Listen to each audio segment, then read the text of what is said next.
Chapter 7 Gooseberry Park by Cynthia Rylant. Ice.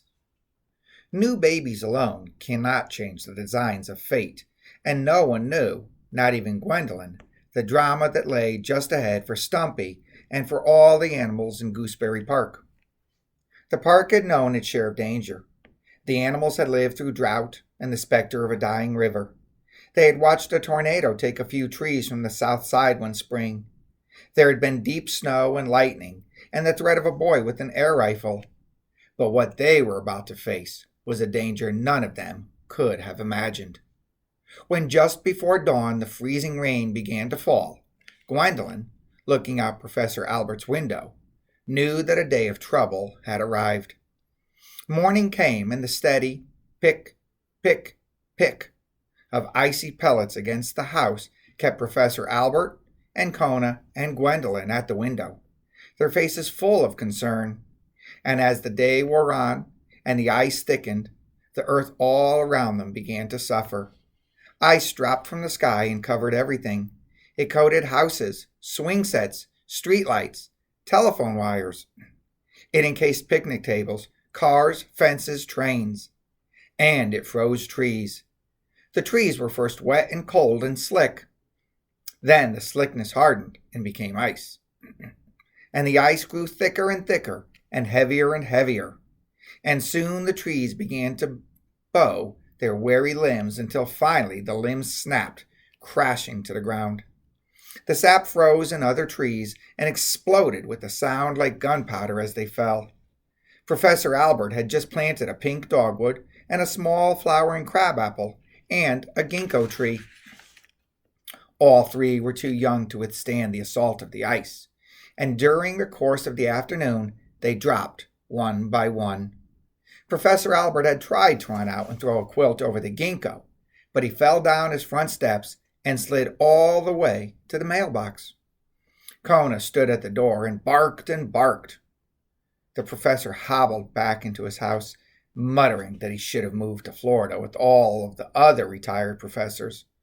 He fixed himself a cup of hot Darjeeling tea, then, and sore and exhausted, promptly went to sleep.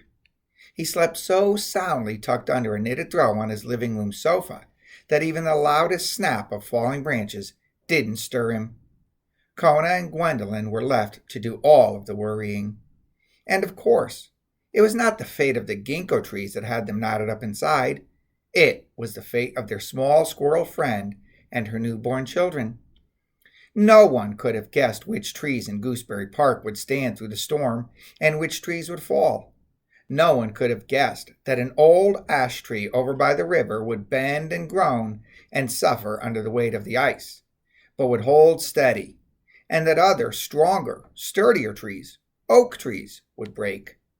When the storm began, Stumpy had burrowed herself and her babies under the thick blanket of twigs and leaves in her nest to keep dry, as she always did in the rain. And when the rain had become ice, persistently tapping against the leaf blanket, still, Stumpy had not been afraid. She had endured sleet, and a little fine ice on the trees was no worry to her. But when the leaf blanket grew heavier and heavier with its freezing weight, and a deep cold chill that she could not warm began to run through Stumpy's body, and as the air filled with the groans and agonizing cracks of trees falling under, the little red squirrel became very, very afraid. Had she been alone, she would have fled her nest and gone to a safe underground. But Stumpy was not alone. She had 3 babies whose eyes were barely open and whose bodies were still pink in places where the fur had not yet grown in. Babies who could not be moved in a deluge of icy rain without great risk. Stumpy drew the 3 babies more tightly under her body and tried to calm their whimperings each time a dying tree cracked like thunder on its way down. She wondered how Murray was, if he was as afraid as she was, if he also was wishing for the comfort of company. Under the weight of the ice, she could not call him. She hoped he was safe wherever he was, and she tried to cheer herself up by imagining him trapped in the Chinese dumpster, under the ice with a week's worth of egg rolls. And it was when she was thinking of him smiling to herself that a kind of explosion sounded in her ears, and her world lost its balance and went falling, falling to the cold, hard ground.